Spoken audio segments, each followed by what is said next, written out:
एगो 20 वाला स्टिंग दीजिए तो। ये लो।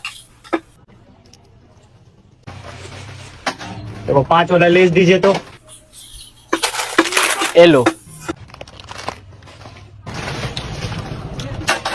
एगो 10 वाला चॉकलेट केक दीजिए। साला तू जब आता है चिल्लर ही लेके आता है, इतना चिल्लर लाता कहाँ से है? अपना काम से मतलब रखिए ना जी। हाँ हमको क्या मतलब, हमको पैसा से मतलब। अरे पैसे तो निकल रहा है साला।